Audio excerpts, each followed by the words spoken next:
couldn't get the video output to work. Usually I like giving demos. I always hope that the demo will work. So we're going to give it a go. Instead of doing it at the end of the presentation, I'll do it at the very beginning. So I haven't lost your attention yet. If I do it at the end, you might be already halfway asleep, So I'll show the demo at the very beginning. So, probably, I think it was 1 or 2 years ago, I was researching access IP cameras, and I found some cool stuff. One of the vulnerabilities that I like the best is it's a persistent cross-scripting on the logs page. So if you log in as administrator to access IP cameras, typically you have a logs feature, right? So you can see what kind of HTTP requests are being sent to the IP camera. I'll just show you so you know what it looks like. So that's the logs page, and as you can see, it just basically will tell you, look, there's been a GET request made at a certain time. The usual stuff, just like the same kind of stuff you will see on Apache HTTP server, right? So it turns out that you, as the attacker, you can send a malformed HTTP request, which will inject anything on the logs page. So the requirement for the vulnerability to be exploited successfully is that the administrator must check the logs page at some point. This is the requirement. So it's not, you cannot own the camera code. There's user interaction required. So, how the administrator would be tricked to check the logs page, well, we don't know. Perhaps he will do it for, because he's actually doing what he's supposed to. He's checking the logs. Perhaps he's been social engineered to check the logs page. Either way, if you check the logs page, the camera can be completely compromised. In the paper that I wrote some time ago, I developed 3 different payloads. One of them adds a new administrator account, so the attacker can get back via the new administrator username. The second payload steals the passwd file and sends it to the attacker. So all you do is you can use XML HTTP request AJAX function to scrape a certain URL, which will allow you to retrieve the contents of any file. Access IP cameras use very old school, the old school passwd file, which means that you don't need the shadow file to crack the passwords. This is like old school stuff, okay? That's the kind of thing that many of these IP cameras use.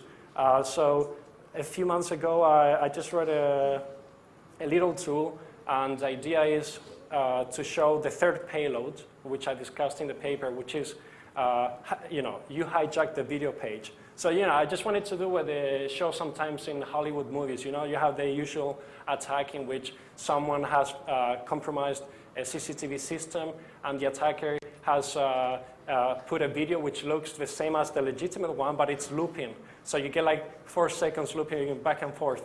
Now, in this case, I wasn't elaborate, so I didn't come here, get a real video, and then make a loop. In this case, I'm showing something that will make it extremely obvious that the video has been changed. It's a defacement. It's an animated defacement.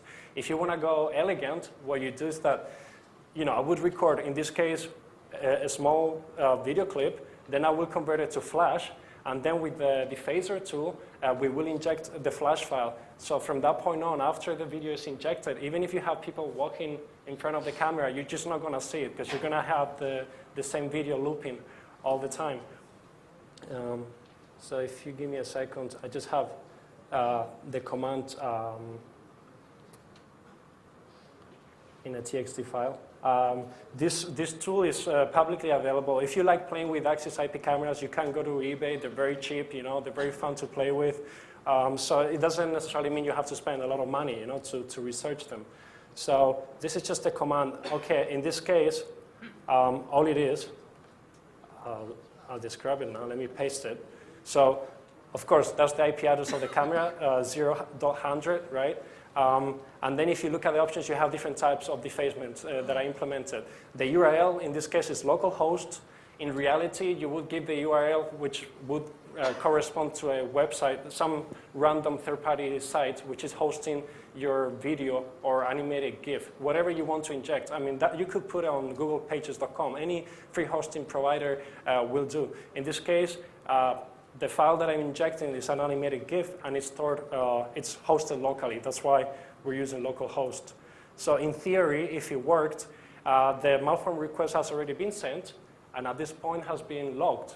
So let's say that I'm the administrator, and because I'm actually doing what I'm supposed to, I'm checking the logs on a regular basis, right? So literally, I'm just going to do control refresh because I'm already on the logs page. Control F5, sorry. So in theory, the payload has been injected. If we look all the way down, here you can see basically what I'm doing. I'm forging 2 requests. The first one, if you look at the URL here, all it's doing is changing the title of the page. If you remember before, in the video page, you will have the title on the top, and then you will have the video. What you can do is that you send in the injected payload, you cause your browser to change the title of that video page. And in there, basically, all I'm doing is I'm injecting my own content, and then I'm putting comments, HTML comments, so the real video doesn't show up. The second request that's forged, it's a reboot request. I don't even know if I can see it myself. Blah, blah, blah. Yeah, here it is. Do reboot. You see, this is the URL. So I'm rebooting the camera. Why am I rebooting the camera as well? Because Access IP cameras, after they're rebooted, the logs are cleared. So you want to compromise the camera, and you also want to hide your tracks. So in theory, if it worked, when I go back to the video viewing page, there should be. There you go. So we changed the original video with our own. And of course, this is just, as I said, it's a very obvious defacement. In reality, you would inject a Flash file which looks like the legitimate video. So that's just a little demo, It's just something to get your attention, The presentation itself, there's a lot of slides, right? And I'm not going to go through all of them. The reason why I put a lot of slides is because sometimes they're interested in researching the topic further, right? So I have links all over the slides. If there's anything you're interested in, the slides will be online. Click on the link, you have further references. So in a way, it's kind of like slides/reference book, if you will. So very quickly about me, I'm just a security monkey like most of you. I like playing with stuff. I do research, I do penetration testing. Sometimes for fun, sometimes for a living. Pen testing, always for a living. Research, sometimes just for fun, not necessarily commercial. And I'm mainly involved with 2 organizations, which are GNU Citizen and ProCheckup. So this is basically what we're going to go through. In short, I will discuss why I like the idea of researching embedded devices, right? What kind of issues I have discovered, and some final thoughts on the current state of embedded devices security. So the main drive behind this research is that although obviously some people choose to research embedded devices, if you compare embedded devices to general purpose desktop operating systems or regular server operating systems, people don't seem to poke with them as much. And the reason for that is because you look at it and you think, this is just a little crappy device. Who cares if it's compromised? Who cares if my HP printer gets compromised? Even if it's internet facing, what are you going to do? Cancel the print jobs? No one really cares. So because we all have this mentality, people don't really think it's interesting to research them, And the main things that I research are universal plug and play, SNMP, HTTP, and so on. It all comes down to the same thing. If you look at most of the stuff included in the slides, you'll see that if you target an embedded device via the web console, it's so much easier to compromise it, as opposed to any other methods. A few months ago, we organized a router hacking challenge on GNUCitizen.org, and there were some really cool vulnerabilities, that some guys have found. And the pattern is that, about 90% of the serious vulnerabilities, they were targeting the web console, So if you're into web security, you'll see that embedded devices is kind of like doing a web application penetration test in 1997. There's some very simple mistakes that you just don't think that they will be there. Especially when it comes to authentication bypass bugs and that kind of stuff. I research both home and commercial products or corporate products, if you will. And really, all these attacks, they can be categorized into different, under two different labels. You have the typical old school classic cold ownage attack. So you send a request and you become administrator. You do it remotely, you don't need user interaction. However, sometimes, say that you want to compromise someone's home router, perhaps the ISP that has been shipped by your home, the router that has been shipped by your ISP, perhaps have some, pretty good default security. So they might be covering the basics, perhaps there's no internet-facing services, right? So you do a port scan of the router from the internet, there's nothing available, and you say, wow, this is so secure, no one can hack my router, no one can get into my internet, no one can access my router remotely. That's bullshit, because what you do is that you use the trust relationship that the internal user has. Now, some people are against this kind of vulnerabilities. It's bullshit, you need user interaction, I don't like it, it's not lit enough.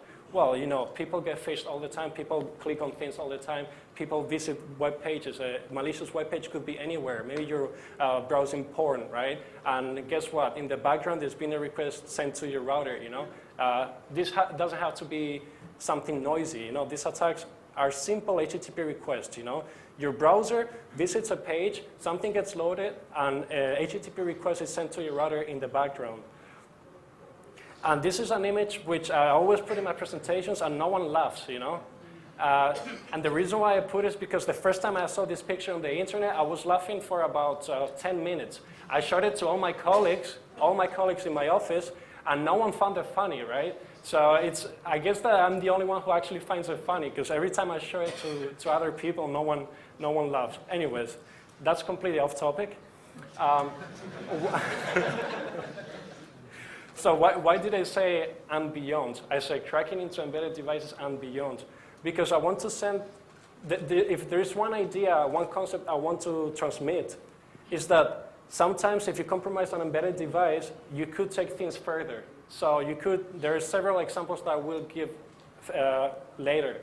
But the whole point is that compromising an internet-facing embedded device, which no one cares about, could lead into things such as remote access to other systems that you might actually care about,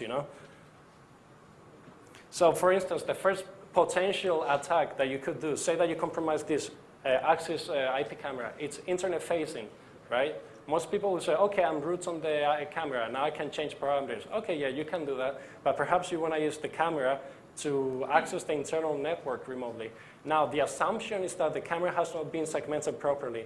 But experience tells me that a lot of these tiny devices that people don't care much about, they're not usually segmented properly, unlike regular application or web servers, Web servers and application servers, they're always on the DMZ. Everyone is aware of web hacking attacks, For little devices, it's not the case, really, I'm not saying that all companies do not segment these devices, but all I'm saying is that it's more likely that one of these internet-facing little devices will not be segmented. That's all I'm saying. And now, say that you compromise a device, right, an embedded device. There are several things that you can do to take the attack further, right? People that like spending a lot of time on something will probably develop a customized firmware, right? That's really cool, and I think that's great. There's already been some research on the subject. Chaos Computer Club 1 or 2 years ago, there was a proof of concept. That's cool, but sometimes there are easier ways, right? For instance, with Axis IP cameras, you have shell scripting support built in. Axis calls a mesh. It's minimalistic shell. So that means that after you compromise the Axis camera, you can enable the telnet interface by making a configuration change through the web console, right? Then through the web console, again, you can upload files, right? So just upload a file, right? It has like a little file editor. Just put your script there, save it, then log in via telnet, and now you have your own hacking tool. I mean, you can port NICTO to mesh, to minimalistic shell, So if the camera is not segmented, now you're trying to compromise internal web servers through the camera, and this freaking works. I'll show you some script snippets, Axis IP cameras are great after they've been compromised because it's fully open source, you have telnets. The more superior models have PHP support as well. So again, you can do even more fun stuff,